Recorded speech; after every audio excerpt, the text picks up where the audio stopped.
region until a few years when they have been has been lots of changes. My town, Cayambe, is the capital of the world of roses. The best roses in the world are cultivated in Cayambe and exported to all over the world, even to Siberia. And the United States and Russia are the two most important customers that I have for the roses of Ecuador. No flowers. Flowers, Colombia is ahead of Ecuador, but in roses, Cayambe is the capital because it's amazing. It's fantastic. But it's a very small town to the point that I had to immigrate to Quito when I was 8, 9 years old because there was no high school in Cayambe. So in order to continue my school, I had to move to Quito. Una ciudad muy pequeñita, en verdad, más o menos 4.000 o 5.000 habitantes, no había escuela secundaria y por eso tuve que mudarme a Quito con la familia, mis 3 hermanos y yo, mi mamá. Mi papá murió hace mucho tiempo, muchos años, cuando yo tenía 4 o 5 años aproximadamente. I am a very special case regarding baseball because before coming to this country, I had never seen a baseball game in my life. Never saw a baseball, never saw a bat, because in Quito they don't play baseball. Soccer and boxing and basketball are the 3 main sports in Quito. No baseball at all, no baseball at all. So when I came to this country in 1955, when I was 20 years old, is when I started watching baseball. I arrived here in June 1955. In October 55, I saw so many people around TV sets and around radio receivers watching this game, and I didn't know what it was. It was the World Series in New York, played between the Yankees and the Brooklyn Dodgers.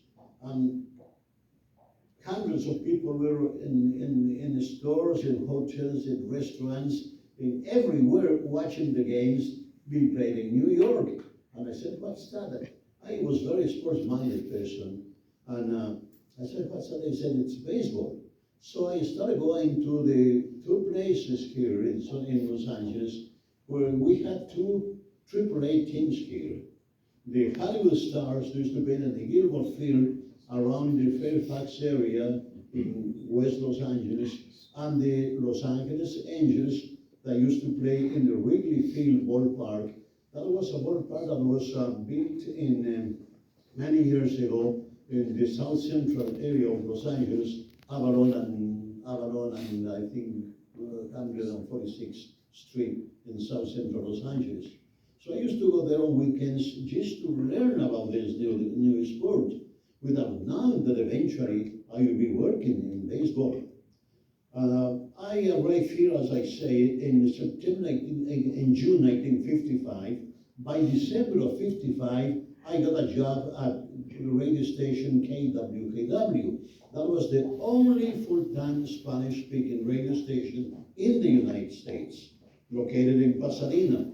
And I was there, I started in December 55 as a news reporter. Before that, I worked on radio in Quito 4 years before coming to this country. I was 16 years old when I got my first job on radio on a very big and powerful radio station called HCJB, the Voice of the Andes, located in Quito, Ecuador. I worked there for 4 years. Then I was 2 years the official announcer of the Senate of the National Congress of Ecuador. Nothing to do with the sports. My first 5 years in radio was news and special events, no sports at all. Then I came to this country in 1955. As I said, I got a job at KWKW in December 1955. I was there with KW for 51 years until it was too much for me to work with writers and television and some other things. So I quit KWKW after 51 years. The job with the Dodgers, it's a funny thing. I never applied for the job. I never looked for the job. I was, by 1958, when the Dodgers came from Brooklyn to Los Angeles, I was already the news and sports director of KWKW.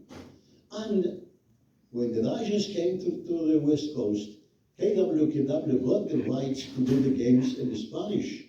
And one day, the general manager of the station, Mr. William Victon, for all the announcers, we were about 15 announcers, he called everyone into his office because he had great news for us.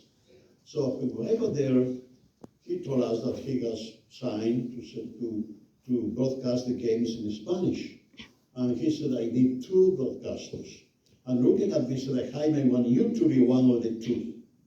By then, after 3 years of watching baseball at the Gilmore Field and the Wrigley Field, I knew something about baseball. Nothing much. But I said, Mr. Beaton, I'm sorry, but I want to thank you very much for the opportunity, but I don't feel that I will be, I am not capable to call the game on radio. I know something about baseball, but not enough to be a broadcaster. And he liked me very much. I was young, and he said, well, Jaime, I'm going to give you 1 year. I want you to be there. So that year, 1958, was reading every book, every magazine about baseball, listening games, watching some games, because in those years, in the 50s, only one game was televised, one game a week on Saturday, nationwide. So television didn't help me much, but I was listening to radio and studying the game. By 1959, I was ready to start with the Dodgers. When I started with the Dodgers, I thought that I would stay with them 5, 6, 7 years and move to something else, you know. Television was started in 1963. Channel 34 was the first Hispanic TV station in the United States. So I thought that probably television would be my next step. Eventually, I went into television. Later on, I was with Telemundo, Channel 52, for 8 years as a sports director of Channel 52. But let me tell you, I didn't enjoy television at all, because so many restrictions in what you do. I used to do sports in the big news at 6 p.m., but they will give me only 2 minutes for sports. If something happened, they said, oh, Jaime, I'm sorry, but only a minute and a half, or 1 minute, because you have something to do. I said, what can I do in 1 minute? Given the scores of the games will take me more than a minute. So because of that, I didn't like it. And also, I was used to do radio where you project your personality. On radio, you can tell everything that you can absorb at the ballpark, and you project yourself. In television, you have to follow the director, say good this, to say that. I don't like that. On radio, I was able to do whatever I was able to see. So I have been always a radio man.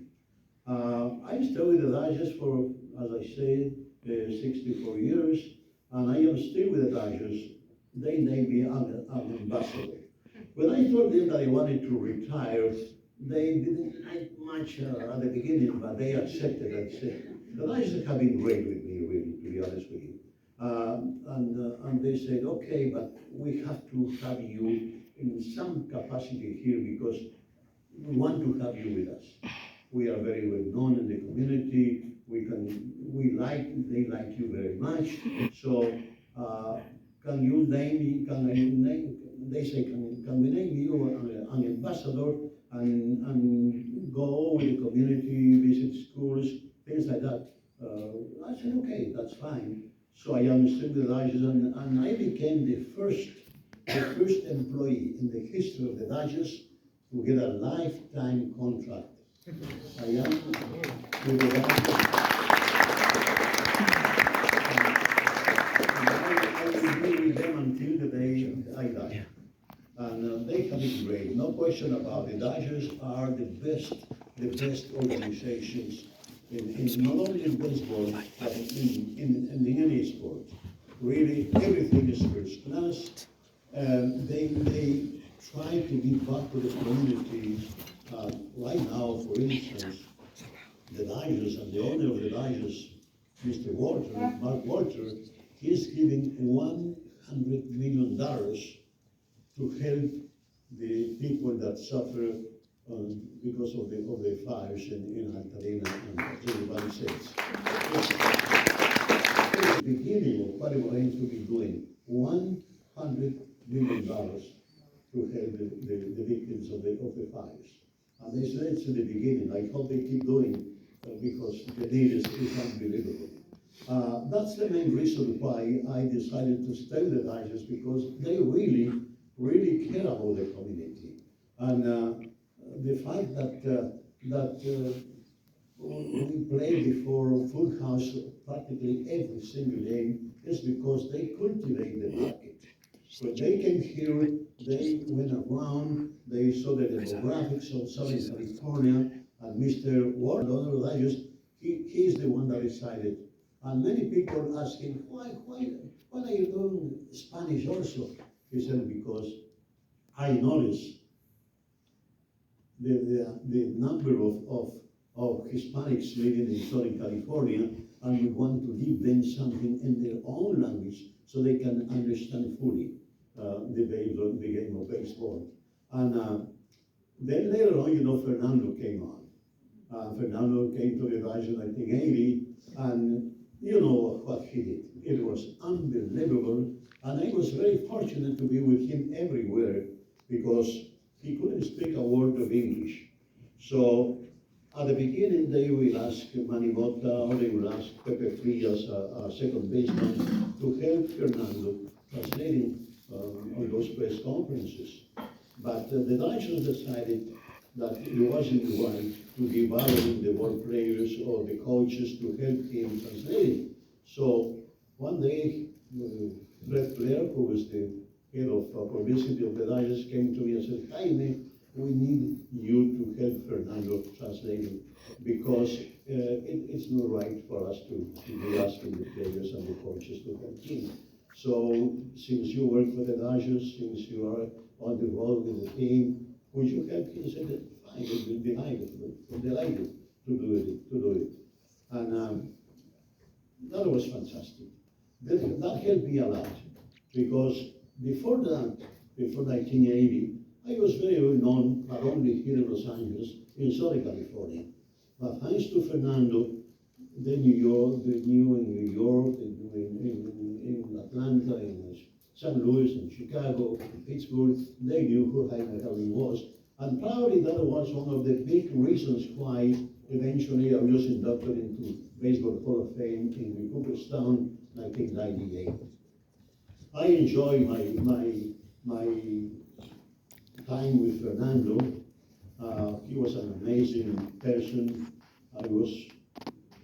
We knew something about him because when he was in the minor leagues, Double A in San Antonio, he already got, I think, 24 innings with no runs. And so we knew something about him, but we didn't expect for him to do as great as he did, because what he did was amazing. Honestly, I think that there's no other ball player who helped baseball as much as Fernando did, creating more baseball fans, new fans. Because many people from Mexico, from Central America, from South America, they didn't care much about baseball. They were involved in soccer and boxing, that's it. But thanks to Fernando, especially ladies, girls became very much aware of baseball, and they became fans, baseball fans. When I joined the Dodgers, the Latinos coming to the ball games were probably 8 to 10%. 8 to 10% in the last 5 years. we have 42 to 46% of people coming to Dodger Stadium Latinos. It's amazing. Sometimes when I take my break in the fourth or fifth innings, I used to walk around the ballpark and used to hear Spanish as much as English. Everywhere, everywhere inside the ballpark. So Fernando was able to get at least 15 to 20,000 extra people into the ballpark when he was pitching. And the same thing happened in every city, not only in Los Angeles, Chicago, New York. Every time Fernando was going to pitch, no tickets available.